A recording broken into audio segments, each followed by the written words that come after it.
आज का ये जो एज ग्रुप है आप लोगों का, मतलब 18 साल के आसपास, इस एज ग्रुप में सबसे बड़ी जो प्रॉब्लम आती है और जो एक सबसे कॉमन क्वेश्चन है, दैट इज टाइम मैनेजमेंट, कि अपने टाइम को कैसे मैनेज करें। तो कोई आप में से बताना चाहेगा कि ये टाइम मैनेजमेंट में प्रॉब्लम क्यों आती है? पहले ये बताओ कितनों को ये प्रॉब्लम है टाइम मैनेजमेंट की? तो कोई एक्सप्लेन करना चाहेगा कि एग्जैक्टली क्या प्रॉब्लम आ रही है टाइम मैनेजमेंट की? हमारे पास क्लियर गोल्स नहीं होता है, हर दिन का क्लियर टारगेट नहीं होता कि हमें करना क्या है। तो सर उस वजह से हम क्लियर टाइम मैनेजमेंट नहीं कर पाते और इधर उधर की चीज़ों में डिस्ट्रैक्ट होकर रह जाते हैं। अगर मान लो आपके पास में क्लियर गोल भी है, क्लियर टारगेट भी है, और अगर आपने अपने पूरा शेड्यूल भी बना लिया है कि मेरे को अपने टाइम को इस तरीके से मैनेज करना है, इतने बजे उठना है, इतने बजे ये करना है, इतने बजे वो करना है, व्हाटएवर, ऐसा आप सबने कभी ना कभी ट्राई जरूर किया होगा। या जो टाइम मैनेजमेंट के ऊपर कोर्सेज है उसमें भी यही सिखाते हैं कि अपने टाइम को इस तरीके से आप डिवाइड कर दीजिए, ये करिए वो करिए, इस तरीके से आप मैनेज करिए। क्या वो एक्चुअल में काम करता है? Sir it works to some extent. मतलब सर वो एक दिन काम करेगा, 2 दिन काम करेगा, उसके बाद हम वापस अपनी डेली लाइफ में आ जाते हैं, क्योंकि सर हम थोड़े से लेजी हैं। थोड़े से लेजी है, सर बहुत लेजी है। बहुत लेजी हैं, जिस वजह से वो नहीं हो पाता। और आप कह रहे हो थोड़ा सा काम करता है, इन अदर वर्ड्स वो काम नहीं करता है, क्योंकि अगर 1-2 दिन काम करता है तो उससे कुछ होने वाला नहीं है। अगर आपने अपने 1-2 दिन टाइम को मैनेज कर भी लिया तो उससे कोई लाइफ आपकी चेंज नहीं हो जाएगी। आपको सोल्यूशन ये चाहिए कि किस तरीके से परमानेंटली अपने टाइम को आप मैनेज कर पाए, राइट? Yes sir. हम सबके माइंड में क्या बैठा हुआ है, या फिर क्या हमको सिखाया गया है स्कूल में, कॉलेज में, घर पे, या फिर और भी जो लोग टाइम मैनेजमेंट के ऊपर क्लासेस कंडक्ट कर रहे हैं या सिखा रहे हैं, कोर्सेज दे रहे हैं, या जो बुक्स हैं उसमें भी क्या कहा गया है कि आप अपने शेड्यूल को मैनेज करिए। ये बिल्कुल ऐसा हो गया कि एक बीमारी है, उसके सिम्टम्स को मैनेज करिए। जबकि कोई भी बीमारी है कैसे ठीक होती है? उसके सिम्टम्स को मैनेज करके या बीमारी के कॉज को मैनेज करके। तो आज हम कॉज की बात करेंगे, आज जड़ से उसको सॉल्व करने की बात करेंगे। तो जड़ क्या है कि जो भी आपको करना पड़ रहा है उसमें पेन है, और जो आपका कंफर्ट जोन है उसमें प्लेजर है। तो हम क्या कोशिश करते हैं, इसको छोड़ा जाए और इसको किया जाए। कितने लोग रिलेट कर पा रहे हैं मेरे से? सब कर पा रहे हैं। अब यहां पे फेलियर के जो चांसेस है वो बहुत ज्यादा है, ऑलमोस्ट 100% है कि आप फेल होगे। क्योंकि आप पता है क्या करने की कोशिश कर रहे हो? जैसे मान लो कोई इंसान है, उसको दारू पीने की आदत है पिछले 20-30 साल से। अब वो एकदम से किसी दिन सुबह उठे और अल्कोहल मैनेजमेंट के ऊपर कोई वीडियो देखे या किताब पढ़े और कहे बस आज से ही मैं छोड़ दूंगा। वो कितने टाइम तक कर पाएगा? 1 दिन, 2 दिन, 3 दिन। उसके बाद में क्या होगा? वो और ज्यादा बुरी तरीके से टूट करके पड़ेगा अल्कोहल के ऊपर। फिर जब ये चीज 2 या 3 बार या 5 बार हो जाएगी तो उस इंसान का कॉन्फिडेंस ही खत्म हो जाएगा और वो दोबारा ये करने की कोशिश भी नहीं करेगा। ऐसा भी होता है आप लोगों के साथ में कि मतलब एक बार टाइम मैनेज करने की कोशिश करी, 2 बार करी, 4 बार करी, उसके बाद में एक ऐसी स्टेज आ गई जब अपने ऊपर से कॉन्फिडेंस ही खत्म हो गया। फिर आप कैसे एक्ट करते हो? जब तक कोई डेडलाइन नहीं आ जाती है, जब तक बिल्कुल गले के ऊपर आकर के तलवार नहीं लटकती है, तब तक आप हिलते ही नहीं हो अपनी जगह से। यानी अब पता है कि एग्जाम में 1 हफ्ता रह गया है, अब अगर नहीं करा तो बहुत जूते पड़ेंगे, तब आप पढ़ना शुरू करते हो एक्चुअल में। तब तक प्रोक्रेस्टिनेट करते हो। ठीक कह रहा हूं, गलत कह रहा हूं? सब रिलेट कर पा रहे हैं? अब इसका सॉल्यूशन क्या है? सोचो, दिमाग लगाओ कि हम अपने टाइम को मैनेज करने की कोशिश कर रहे हैं, शेड्यूलिंग कर रहे हैं, वो सब कर रहे हैं, लेकिन फंडामेंटली जो प्रॉब्लम है वो वहीं की वहीं है। टाइम मैनेज होता कैसे है? या फिर कोई ऐसा काम जिसको करने में इंटरेस्ट नहीं है वो होता कैसे है? उसके 2 तरीके हैं। एक ये है कि मजबूरी हो तब हो जाता है। फॉर एग्जाम्पल, घर में आपके बहुत प्रॉब्लम है, मान लो फाइनेंशियल प्रॉब्लम है, खाने पीने के भी पैसे नहीं है। अब आपको कहा जाए कि तुम्हें ये काम करना है, तो वहां पे ये सवाल नहीं उठेगा कि उस काम में मजा आता है नहीं आता है, क्योंकि आपको अपने घर वालों से प्यार है तो वो करना ही पड़ेगा। बट ऐसी सिचुएशन में कितने लोग होते हैं? बहुत कम। बट अब मजे की बात क्या है कि अगर आपका फैमिली बैकग्राउंड ऐसा है कि आपको खाने पीने की टेंशन नहीं है, रहने के लिए घर मिला हुआ है, पहनने के लिए बढ़िया कपड़े मिले हुए हैं, अब क्यों काम करोगे? अब जरूरत क्या है काम करने की? प्रॉब्लम की जड़ समझ रहे हो? जैसे बाहर कुछ कंट्रीज में क्या होता है कि जैसे ही आपकी एज 18 साल हो जाती है तो आपको कहा जाता है कि अब जाओ अपना कुछ काम धंधा करो, पार्ट टाइम जॉब करो, अपना खुद का कमाओ और खाओ। हम एक पॉइंट तक तुम्हारा ध्यान रखेंगे, उसके बाद में तुम्हें इंडिपेंडेंटली अपना ध्यान रखना है। इंडिया में ऐसा होता है क्या? यहाँ क्या होता है, आप 25 साल के भी हो जाते हो तब भी आपकी मम्मी आकर के आपको कहती है बेटी खाना नहीं खाया, ले मेरा बच्चा। उसको एक बच्चे की तरह ट्रीट किया जा रहा है। उसके डिसीजन में पेरेंट्स इन्वॉल्व हैं कि तुम्हें ये करना है, ये नहीं करना है, हम बैठे हैं, हम डिसाइड करेंगे कि क्या करना है क्या नहीं करना है, तो वो बच्चा ही रह गया है। वो 25 साल का देखने में आदमी है लेकिन अंदर से बच्चा है। ऐसे बनना चाहते हो? ये सीरियस इशू है बहुत, अगर आप समझ पा रहे हो तो। आई एम नॉट श्योर कितने समझ पा रहे हैं कितने नहीं समझ पा रहे कि ये प्रॉब्लम कितनी बड़ी है। कि दो तरह के लोग हैं, एक है जिनके गले पे तलवार लटक रही है, तो उनको इस सेशन की जरूरत नहीं है, वो कुछ ना कुछ कर ही लेंगे। यानी मान लो घर में लोग प्यास से तड़प रहे हैं तो पानी का कहीं ना कहीं से जुगाड़ कर ही लेंगे। लेकिन जिनको खाने पीने की, रहने की, पहनने की, किसी चीज की कोई टेंशन नहीं है, वो अपने टाइम को कैसे मैनेज करें? क्योंकि एक्चुअल में उनकी लाइफ में कोई बहुत बड़ी प्रॉब्लम नहीं है, गले पे कोई तलवार नहीं लटक रही है, लेकिन फिर भी उनको कुछ तो करना ही है ना इंडिपेंडेंट होने के लिए। और एक तरफ है वो काम जो बहुत ही इंटरेस्टिंग है, जिसमें मजा आता है, यानी इंस्टाग्राम पे रील्स देखने में, स्टोरीज अपलोड करने में, फिर उस पर देखने में किसने लाइक किया किसने नहीं किया, किसने कमेंट किया किसने नहीं किया, या और जिनको आप फॉलो कर रहे हैं वहां पर क्या हो रहा है, या आजकल ये यूट्यूब पे बड़ी कंट्रोवर्सीज हो रही हैं। इंटरनेट पे, सोशल मीडिया पे इतना कुछ है जो कि इंटरेस्टिंग है, जो हमारा ध्यान अपनी तरफ खींच रहा है। ऊपर से जो इन्फ्लुएंसर्स हैं या जो सेलिब्रिटीज हैं, उनका सिर्फ एक ही काम है, आपकी अटेंशन को ग्रैब करना किसी भी तरीके से, बाय हुक और बाय क्रुक। मतलब वो लोग जो इस चीज को स्टडी कर रहे हैं, पढ़ रहे हैं, समझ रहे हैं, सीख रहे हैं क्या कि आपकी अटेंशन को ग्रैब कैसे करना है। एडवर्टाइजर्स भी यही कर रहे हैं। मतलब चारों तरफ से ऐसे लोग जो कि एक्सपर्ट है अपने अपने काम में, वो हर तरीके से कोशिश कर रहे हैं आपको ग्रैब करने के लिए, जिससे कि आपका इंटरेस्ट आए उन लोगों में। उसके लिए वो कुछ भी हरकतें करने को तैयार है, जिससे कि आप लोग उनको देखो। यानी क्या दिया आपने अपना उनको? टाइम। और ये मैं नहीं बोल रहा हूं, डेटा बोल रहा है। इंडिया के अंदर ऑन एन एवरेज एक इंसान 5 से 6 घंटे सोशल मीडिया पे टाइम स्पेंड कर रहा है या कर रही है। ये रियलिटी है। अब मन में कुछ भी बोलते रहो, कुछ भी सोचते रहो, दैट इज नॉट इंपॉर्टेंट। इस रियलिटी से हमको डील करता है। तो एक तरफ है पूरी की पूरी दुनिया जो आपकी अटेंशन को ग्रैब करना चाहती है, आपके टाइम को कैप्चर करना चाहती है, और जिसने आपकी टाइम को कैप्चर कर लिया उसने आपके पैसे को भी कैप्चर कर लिया। क्योंकि आज नहीं तो कल वो आपको कुछ ना कुछ बेच के ही जाएगा या जाएगी, वो आपको पता भी नहीं लगेगा, चाहे आप उसको अफोर्ड कर सकते हो या नहीं कर सकते हो। आप एक ब्लाइंड फॉलोअर की तरह सिर्फ उस इंसान को फॉलो करोगे और जो वो कहेगा करने के लिए वो जा करके करने लग जाओगे, उसके लिए औरों से लड़ने लग जाओगे। The height of foolishness. ऐसा हो रहा है नहीं हो रहा है? मतलब बिल्कुल ऐसे देख लो कि आप, एक वॉर हो रही है जहां पे अकेले आप खड़े हो और आपके चारों तरफ लाखों करोड़ों लोग हैं जो आपसे लड़ रहे हैं आपके टाइम के लिए। आप अपने टाइम को बचाने की कोशिश कर रहे हो और आपको लग रहा है कि मैं उन लाखों लोगों से जीत जाऊंगा। यानी सोशल मीडिया कंपनीज जिसके पीछे एक ऐसा एल्गोरिथम काम कर रहा है जो डिजाइंड है आपकी अटेंशन को ग्रैब करने के लिए। इन्फ्लुएंसर्स जिसका एक ही टारगेट है आपकी अटेंशन को ग्रैब करना। टेलीविजन जिसका एक ही टारगेट है आपकी अटेंशन को ग्रैब करना। मूवीज और पता नहीं क्या क्या, कितने तरह के एंटरटेनमेंट, कितने तरह के प्लेजर्स, जिसका एक ही टारगेट है आपको किसी तरीके से ग्रैब करना। तो ये छोटी प्रॉब्लम नहीं है।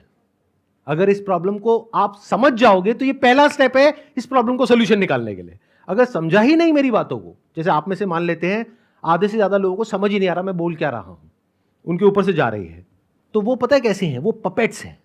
उनका अपनी लाइफ के ऊपर कोई कंट्रोल नहीं है। वो जिंदगी भर ऐसे जिएंगे कि कहीं कोई और होगा जो बैठ करके उनको कठपुतली की तरह नचाता रहेगा और उनको पता भी नहीं होगा। अगर इस प्रॉब्लम को आपने देख लिया है कि ये प्रॉब्लम कितनी बड़ी है, तो this is the first step to finding the solution to this particular problem. मतलब हो क्या रहा है, आप लोगों के माइंड को ऐसा बना दिया गया है, इसको मैं बोल सकता हूं रील्स जनरेशन, शॉर्ट्स जनरेशन, कि आपको सब कुछ कुछ सेकंड्स में चाहिए, 20 सेकंड में, 30 सेकंड में, 1 मिनट में, उससे ज्यादा में बोर होने लग जाते हो। अभी जैसे यहां पे कुछ लोग हैं जो अनकंफर्टेबल हो रहे हैं, उनकी बॉडी लैंग्वेज देखो। क्यों? क्योंकि आदत ही नहीं है। अटेंशन स्पैन ऑलमोस्ट 0 हुआ पड़ा है। डीपली किसी प्रॉब्लम को समझने की हमारे अंदर जो एक एबिलिटी होनी चाहिए, जिसको क्रिटिकल थिंकिंग बोलते हैं, वो 0 है। मतलब आप में और जानवरों में ऊपर ऊपर से देखने में फर्क है, बट डीप विद इन कोई फर्क नहीं है इन मेजॉरिटी ऑफ द केसेस। क्योंकि जानवर भी पेन और प्लेजर के अकॉर्डिंग एक्ट कर रहा है, आप भी ऐसे एक्ट कर रहे हो। बुरा तो नहीं लग रही मेरी बातें? मैं रियलिटी के बेसिस पे बातें कर रहा हूं, थोड़ी सी कड़वी लगेंगी लेकिन सुन लो, आपके भले के लिए ही है। एक तरफ है प्लेजर्स जो आपका ध्यान खींच रहे हैं, दूसरी तरफ है पेन, यानी कि जो आपको करना पड़ रहा है, जिसको करने में एक्चुअल में कोई इंटरेस्ट नहीं है, लेकिन क्योंकि आपके घर वाले कह रहे हैं कि ये करो, इस एंट्रेंस को क्रैक करो, इस कॉलेज में एडमिशन लो, फिर उसके बाद में यहां से डिग्री लो, फिर ये करो, फिर वो करो, what ever that thing is, उसको करने में इंटरेस्ट नहीं है। हाँ, वो होने के बाद जो मिलेगा, जो सबकी तारीफें मिलेंगी, जो पैसा मिलेगा, जैसा लाइफस्टाइल मिलेगा, उसमें इंटरेस्ट है। बट जो 2-4-5 साल तक करना पड़ेगा उसमें इंटरेस्ट नहीं है। और आप क्या करने की कोशिश कर रहे हो? एक तरफ जो प्लेजर्स का पूरा भंडार है, जिसको कंफर्ट जोन बोल सकते हैं आपका, उसको छोड़ करके पेन की दुनिया में जा रहे हो, तो ये काम नहीं करेगा इन 99% ऑफ द केसेस। 1% की मैं बात नहीं कर रहा। जैसे 1% में कौन आ गया? जिसकी आदत बन गई है बचपन से ही पढ़ाई लिखाई करने की या टॉप करने की, तो अब उसके लिए एक ईगो इशू बन गया है कि मैंने पिछले 10 साल से टॉप किया है, अब मैं अपना नाम खराब नहीं कर सकता है, नहीं कर सकती, अब मुझे आगे भी टॉप ही करना है। उसके लिए कुछ भी करना पड़े मैं करने को तैयार हूं। मतलब ध्यान से देखोगे उसके साथ में भी क्या जुड़ा हुआ है? एक फियर है जिसकी वजह से वो ड्रिवन है। तो इस कैटेगरी की मैं बात नहीं कर रहा। इस कैटेगरी में मुश्किल से 1% लोग होते हैं। अगर एक क्लास में 100 बच्चे होते हैं तो उसमें से 1-2 बच्चे ही ऐसे होते हैं। बाकी बच्चे कहां होते हैं? जो बीच में कहीं पर होते हैं। तो अब उन लोगों के लिए क्या सॉल्यूशन है? अपने बेसिक नेचर के हिसाब से एक्ट करो। मतलब क्या? जिसमें मजा आता है वो तो करने में कोई दिक्कत नहीं है ना। मजा किससे कनेक्ट होता है? इंटरेस्ट से। तो अभी आपका जो इंटरेस्ट है वो कुछ ऐसी चीजों में है जो कि प्रोडक्टिव नहीं है, जो आपको हेल्प नहीं कर रही है, आपकी ब्रेन को और शार्प नहीं कर रही है, आपको डल बना रही है। क्या हो अगर कुछ ऐसी चीजों में आपका इंटरेस्ट डेवलप हो जाए जिसका डायरेक्टली आपकी पढ़ाई से कोई कनेक्शन नहीं है, यानी वो पेनफुल दुनिया से कोई कनेक्शन नहीं है, लेकिन उस पेन को सहने में वो आपको हेल्प करेगा। यानी आपको ऐसा बना देगा कि आप बड़े से बड़े लाइफ के पेन को सह सको या बड़ी से बड़ी प्रॉब्लम को सॉल्व कर सको। ये वाला जो स्टेप है इसके बारे में बहुत कम लोग बात करते हैं। और अगर मेरे सेशंस को ध्यान से सुनोगे, ध्यान से समझोगे, मेरा सारा फोकस इसी पे होता है। देखो दुनिया में क्या बात करते हैं, आपके नंबर कम आ रहे हैं तो घर वाले, पेरेंट्स, ये वो, दुनिया क्या कहेगी? पढ़ते क्यों नहीं हो? पढ़ लो। मतलब दुनिया में क्या प्रॉब्लम है कि लोग आकर के आपको सीधा बता रहे हैं कि तू ये कर, तो ये करने से ये हो जाएगा। यानी कि नंबर नहीं आ रहे, पढ़ाई करो तो नंबर आ जाएंगे। एज इफ कि आपको पता ही नहीं है। ये तो आपको पता है पहले से, बट कुछ ऐसा है जिसके बारे में कहीं कोई बात ही नहीं कर रहा है। वो क्या है कि क्या आप अपने आप को इतना कैपेबल बना सकते हो कि आप इंडिपेंडेंटली सोच पाओ, अपनी क्रिटिकल थिंकिंग को डेवलप कर पाओ, अपनी लाइफ के जो सही और गलत के जो फैसले हैं वो खुद ले पाओ। अगर आप अभी ये जो प्लेजर वाली कैटेगरी है वहीं पर रहो, अपने कंफर्ट जोन में ही रहो, बस अपने जो इंटरेस्ट हैं उसको डिस्कवर करो कि और मुझे किन किन चीजों में इंटरेस्ट है, जिसमें मुझे मजा आता है, चाहे उसका उससे कोई कनेक्शन ना हो जो आप अपने करियर के लिए कर रहे हो। Sir, how to find interest? Exactly that's what I was about to say. देखना, ध्यान से सुनना, ध्यान से समझना। यहां तक प्रॉब्लम समझ आ गई? प्रॉब्लम क्या है कि अगर आप सीधा छलांग मारोगे प्लेजर से पेन की तरफ तो फेल हो जाओगे। क्या हो अगर आप प्लेजर में ही रहो, बस जिन चीजों में आपको इंटरेस्ट आ रहा है उसको बदल दो और कुछ ऐसे काम करो जिसमें आपको इंटरेस्ट आए, बल्कि जो आप कर रहे हो अभी उससे और ज्यादा इंटरेस्ट आए, और उससे कुछ ऐसा हो जाए जो लाइफ में सबसे इंपॉर्टेंट है। पढ़ाई लिखाई सबसे इंपॉर्टेंट नहीं है जैसा आपके दिमाग में भरा जा रहा है, या किसी एग्जामिनेशन को क्रैक करना सबसे इंपॉर्टेंट नहीं है, जॉब मिलना सबसे इंपॉर्टेंट नहीं है। सबसे इंपॉर्टेंट है कि आप एक ऐसे इंसान बन सको कि लाइफ में किसी भी प्रॉब्लम को सॉल्व कर सको। एंड गोल आपको क्लियर हो गया कि एक ऐसा इंसान बनना है जिसकी थिंकिंग एबिलिटीज बहुत कमाल की हो। तो क्या हो अगर इस तरह का आप कंटेंट कंज्यूम करने लग जाओ जिससे आपकी थिंकिंग एबिलिटीज इंप्रूव हो? वो कैसे होंगी? ऐसे लोगों की कंपनी में आकर के, और कोई तरीका ही नहीं है। ऐसे लोगों की कंपनी में कैसे आओगे? या तो ऐसे लोगों की बुक्स पढ़ो, या ऐसे लोगों का कंटेंट कंज्यूम करो, ऐसे लोगों की वीडियोस देखो, और फिर उस तरीके से पेपर पेन ले करके चीजों को समझने की कोशिश करो। ऑल्दो इसका आपके करियर से, आपकी पढ़ाई से डायरेक्ट कोई कनेक्शन नहीं है, बट इसका आपकी पर्सनैलिटी से बहुत बड़ा कनेक्शन है।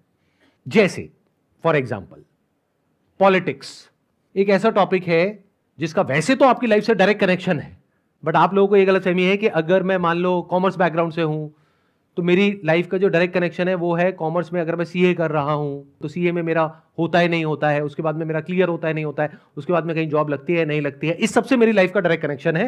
लेकिन पॉलिटिक्स का मेरी लाइफ से कोई डायरेक्ट कनेक्शन नहीं है। क्या ये सच है?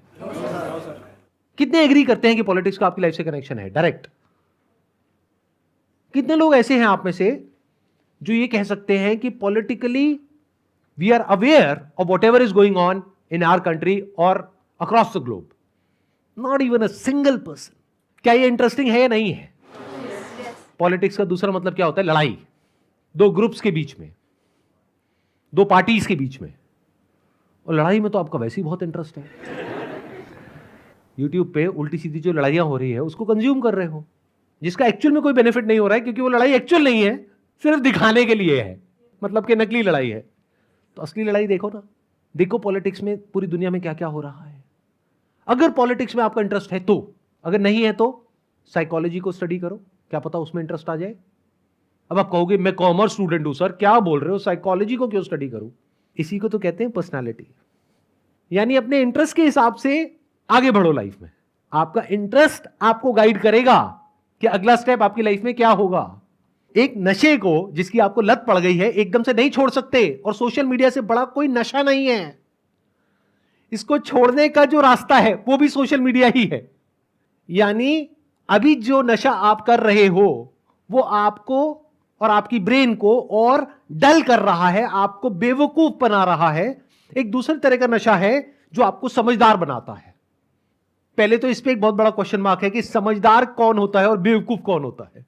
सबसे आसान तरीका बताऊं समझदार बनने का, कि जो भी आप मानते हो, फॉर एग्जाम्पल पॉलिटिक्स में आप अगर डायरेक्टली नहीं भी स्टडी करते हो क्या हो रहा है क्या नहीं हो रहा है, आपके घर में तो बातें होती होंगी, तो आपको पता तो है मोटा मोटा कि क्या हो रहा है। तो आपके घर वालों का एक स्टैंड पॉइंट होगा, एक व्यू होगा कि हम इस पार्टी को सपोर्ट करते हैं, हम इस इंसान को सपोर्ट करते हैं और इसको नहीं करते हैं। वैसा ही व्यू आपका बन चुका होगा, आपको पता भी नहीं होगा, क्योंकि वैसी एनवायरनमेंट में आप पले बड़े हो। तो वो जो आपका व्यू है उसका अपोजिट व्यू जहां पर भी है, जिसका भी है, उस कंटेंट को कंज्यूम करो। इससे आपकी क्रिटिकल थिंकिंग एबिलिटीज डेवलप होंगी। जिस तरह की इंफॉर्मेशन आपको फीड करी जा रही है, अगर उसको सुन करके आप बोल रहे हो, तो एक तोते में और आप में क्या फर्क है? क्या इसको क्रिटिकल थिंकिंग बोलेंगे, या फिर एक ऐसा इंसान जो कि एक सिचुएशन की दोनों साइड्स को देख सके, जिसको एटलीस्ट इतना पता हो जो मैं बोल रहा हूं कि हर सिचुएशन की दो साइड होती है। ये भी नहीं पता बहुत लोगों को। लाइफ को कैसे देखते हैं, ब्लैक और व्हाइट, ये अच्छा है ये बुरा है, ये सही है ये गलत है, ऐसा कुछ नहीं होता है। अगर ये बात आपको समझ आ रही है इतनी सी भी, this is the beginning of the development of critical thinking. इस दुनिया में बहुत तरह की इंफॉर्मेशन है, अभी जो आप कंज्यूम कर रहे हो वो आपको नीचे गिरा रहा है।